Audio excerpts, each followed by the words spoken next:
Hello friends, welcome back to our channel. ఈరోజు మనం పాముల గురించి కొన్ని ఆశ్చర్యకరమైన మరియు ఆసక్తికరమైన విషయాలను తెలుసుకుందాం. పాములు ప్రపంచంలోని అత్యంత ఆసక్తికరమైన జీవుల్లో ఒకటి.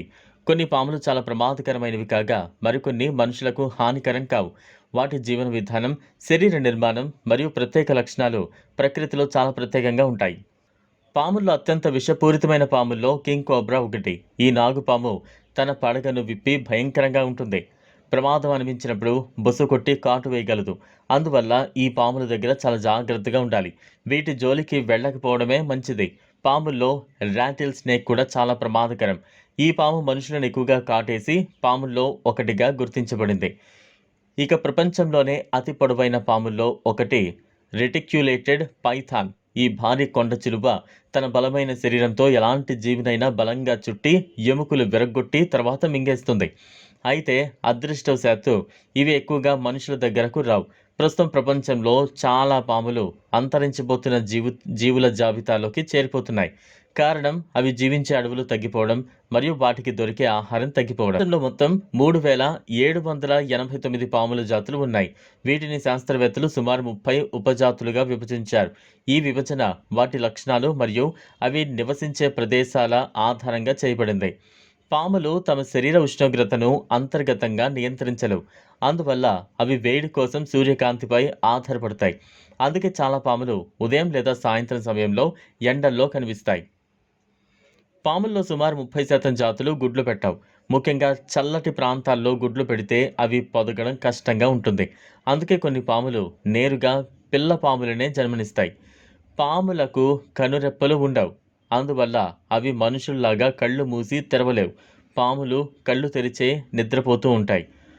వాటి కళ్ళపై బ్రిల్లే అనే గాజు లాంటి సన్నటి పొర ఉంటుంది. అది కళ్ళను రక్షించే కనురెప్పల్లా పనిచేస్తుంది. పాములు ముక్కుతో వాసన చూడవు. అవి నాలికను బయటకు తీసి వాసనను గుర్తిస్తాయి. వాటి నోటి పై భాగంలో జాకోబ్సన్ అనే ప్రత్యేక అవయవం ఉంటుంది. అది వాసనను గుర్తించడంలో సహాయపడుతుంది. పాములు ఆహారాన్ని నమలలేవు. అవి ఆహారాన్ని నేరుగా మింగేస్తాయి.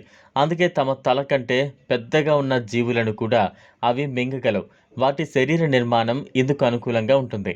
ఆహారం శరీరంలోకి వెళ్ళిన తర్వాత ప్రత్యేక రసాయనాలు దాన్ని కరిగించేస్తాయి. పాములు 7 రకాలుగా కదలగలవు.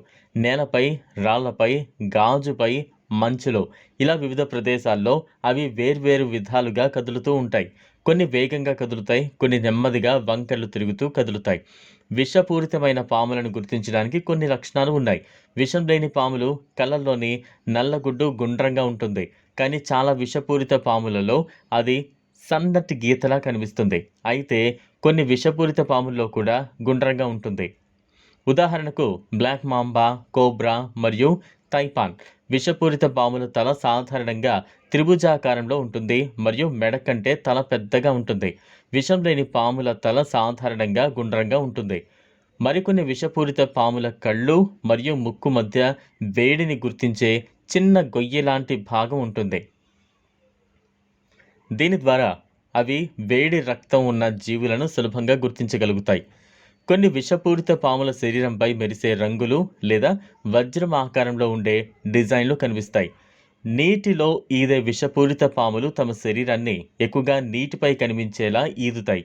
విషం లేని పాములు మాత్రం తల మాత్రమే నీటిపై పెట్టి మిగతా శరీరాన్ని నీటిలో ఉంచుతాయి. పాములు ప్రకృతిలో చాలా ముఖ్యమైన పాత్ర పోషిస్తాయి. అవి ఎలుకలు మరియు ఇతర చిన్న జంతువుల సంఖ్యను నియంత్రించి పర్యావరణ సమతుల్యాన్ని కాపాడుతూ ఉంటాయి. ఇది ఫ్రెండ్స్ ఇవాల్టి వీడియో. ఈ వీడియో కనుక మీకు నచ్చినట్లయితే లైక్ చేయండి, షేర్ చేయండి, ఛానల్ను సబ్స్క్రైబ్ చేసుకోండి. థ్యాంక్స్.